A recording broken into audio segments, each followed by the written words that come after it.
Hello, I'm Andy Sophia Fontaine, editor here at Iceland Review, along with a very special guest. How would you feel if an entomologist, that is a scientist of insects, named a new species of butterfly after you? Well, that happened to arguably the world's most famous Icelander, and we'll get into that and lots more here on this episode of Iceland News Review.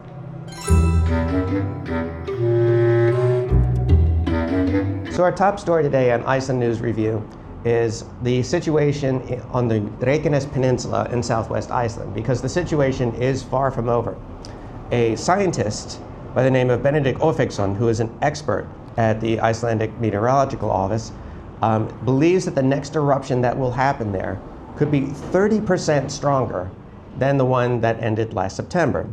To put that into a more specific context, the eruption that ended last September created a 7-kilometer long crevice that spewed forth 60 million cubic meters of lava that covered some 16 square kilometers of land.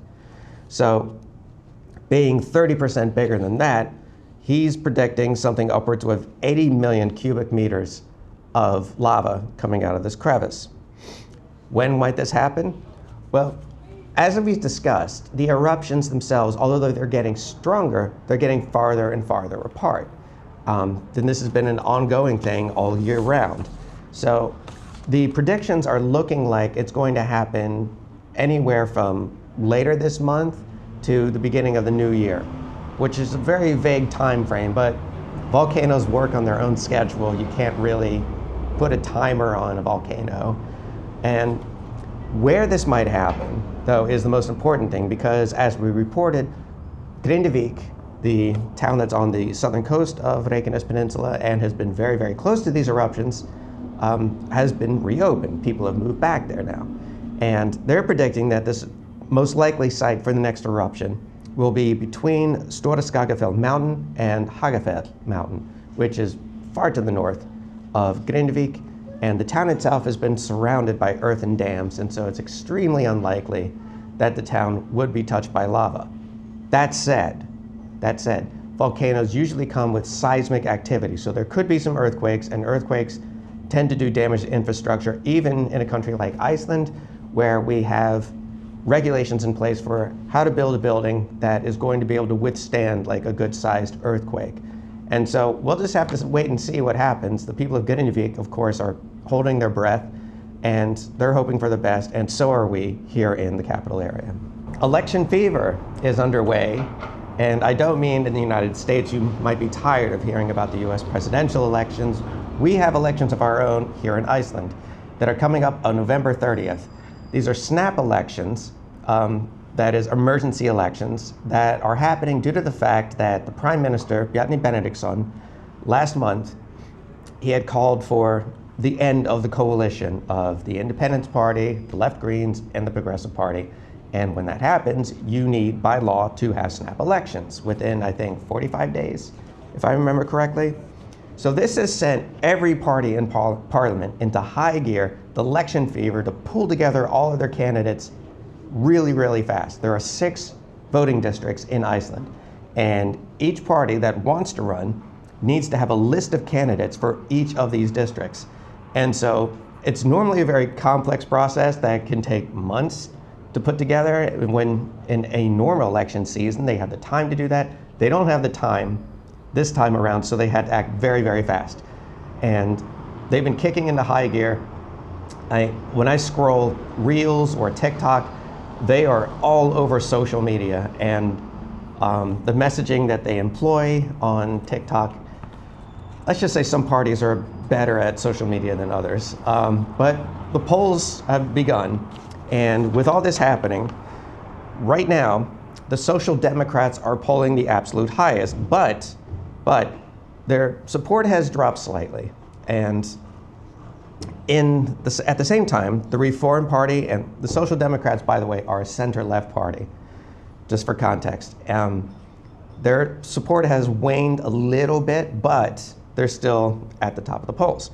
Meanwhile, the Reform Party, which is like, I don't know, a center-right party, and the Center Party, which is, ironically, a right-wing party, they're virtually tied in their support.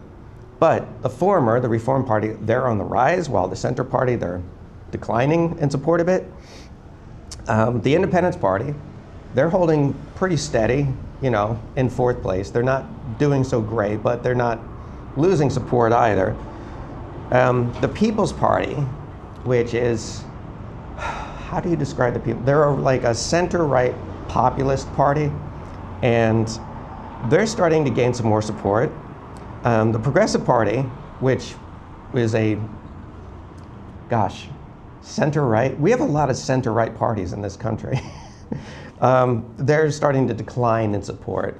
Now, two parties that are currently in Parliament, the Pirate Party and the Left Greens, their support is down. So far down, in fact, that if elections were held today, they wouldn't win a seat in Parliament. Meanwhile, there's 4 brand new parties. Some of them formed just weeks ago that are also in the polls. And of them, the Socialist Party, which was actually formed many years ago, they have 1 seat on Reykjavik City Council. They do not have a seat in Parliament. They're currently polling at 4%, which is near the edge of where they would need to be to start winning parliamentary seats. But the other parties, the Democracy Party, Responsible Future, and the Greens, they're not really polling very well at all. They really don't, it doesn't look like they really have a chance. So, what does all this mean? Putting all these polls and figures together into a larger context.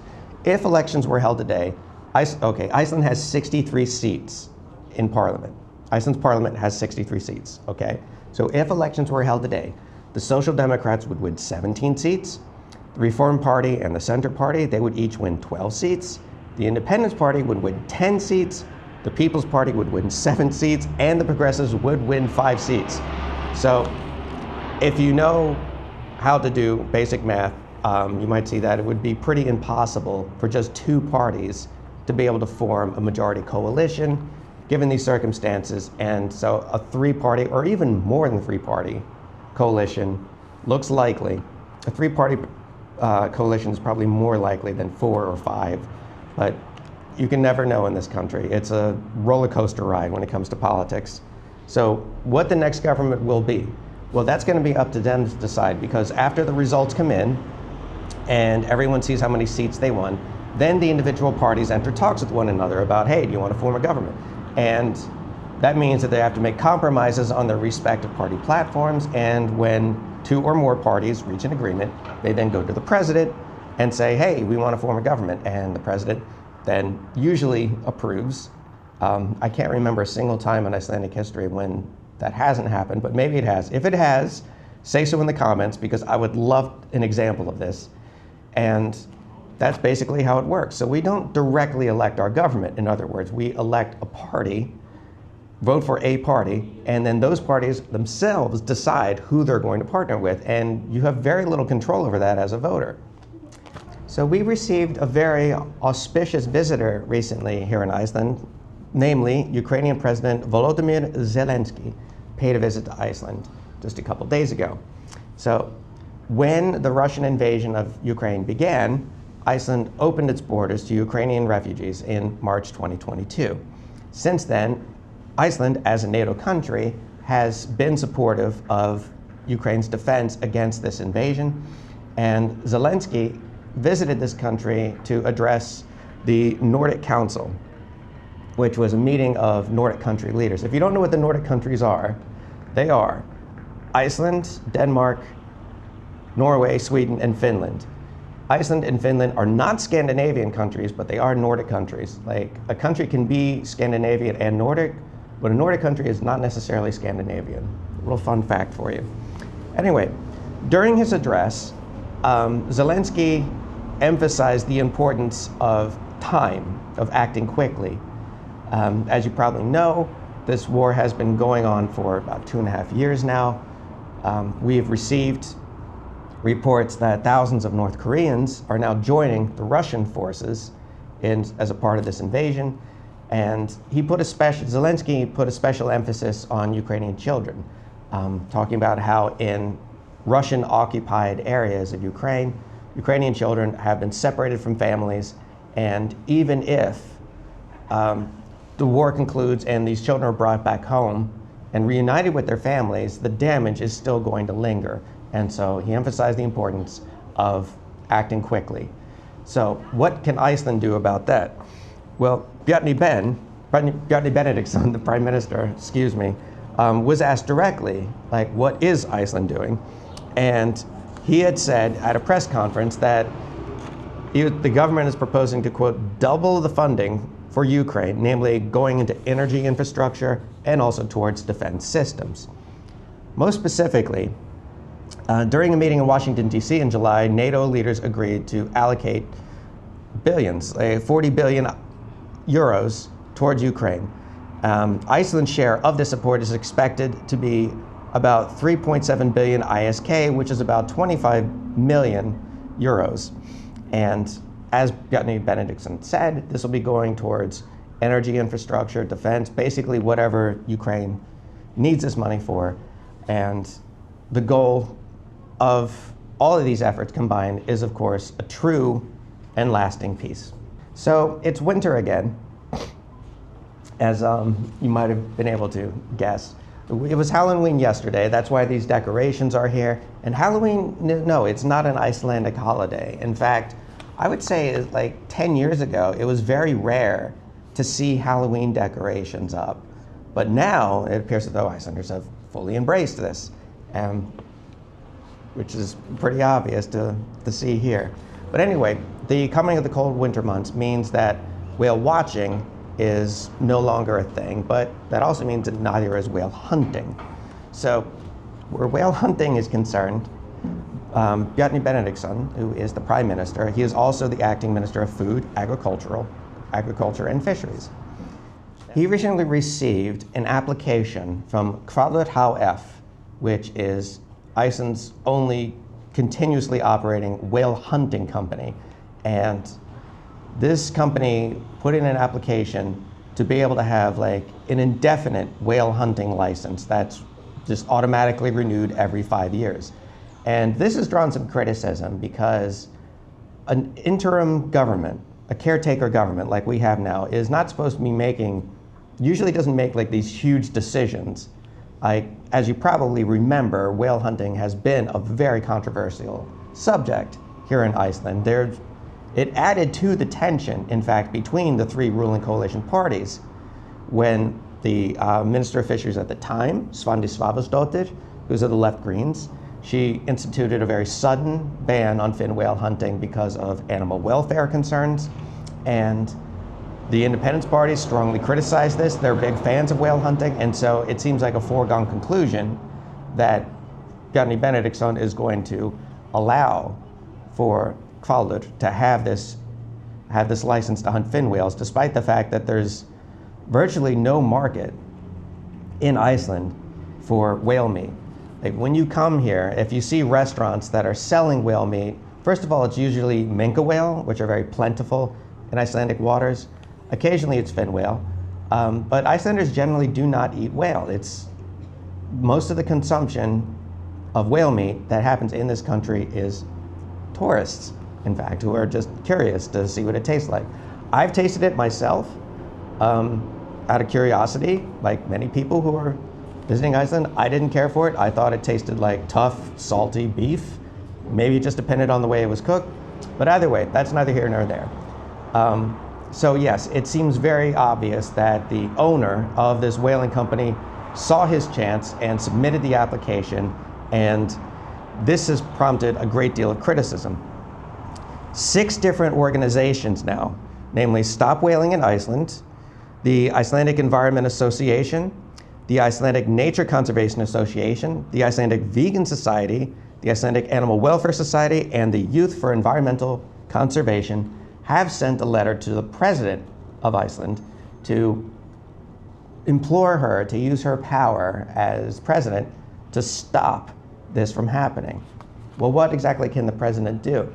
Well, in our legislative system, when a law is passed in Parliament, it's still not law yet until it reaches the president's desk and she signs it. In this instance, however, we're not talking about a law. This is a regulation. This is a procedural matter. So they can't exactly implore the president to not sign the bill into law because it's not a bill. What they're asking her to do is exert her influence as president of the Republic of Iceland to ask the still acting prime minister, who is also the minister of fisheries and food and agriculture, to not put this regulation into place, to wait until after the elections when we have a democratically elected government that can then make those reasoned decisions. And, well, we'll see what happens. Lastly, on Iceland News Review, so I'm going to get into some technical scientific stuff here, and I'm not really familiar with this world, so forgive me if I mispronounce some things, but a new research paper has been published at the University of Nebraska by a lepidopterist named Harry Pavulan. A lepidopterist is, of course, as everyone knows, a butterfly scientist. This paper outlines the discovery and classification of a new spring-flying species, that is, butterflies or insects that emerge and are active primarily in the spring. And he focused specifically at Pterorus glaucus complex in southern New England. And the paper itself goes into analysis of what is known as cryptic speciation. That is, a group of species containing morphologically identical individuals, but that belong to different species. So I'm assuming that means species that look very similar to one another, but are distinct from one another. I'm not a scientist. If there's any butterfly scientists watching this, feel free to elucidate further in the comments. Anyway, in the course of his discoveries, this scientist has named a new species of New England tiger swallowtail, and its scientific name is Pterorus bjorke. If that name sounds familiar, it's because the butterfly is named after Björk, arguably the world's most famous Icelander. We don't have a lot of butterflies in Iceland. There's mostly moths, but there's still like a lot to enjoy in the Icelandic countryside and the Icelandic nature. And if you head out into Icelandic nature, we highly recommend doing so through the sponsor of today's episode, Blue Car Rental. They're linked in the description. Anyways, why would he name a butterfly after Björk?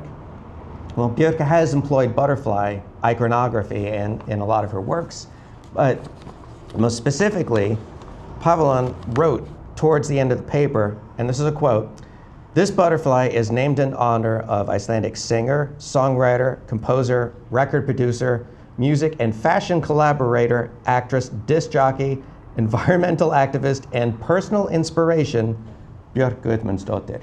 So, once again, the world's most famous Icelander, without even lifting a finger, spreading goodness and happiness in the world. And that's all we have for you today on Iceland News Review. We'll join you again next week. Again, check out Blue Car Rental in the description. Be good to each other.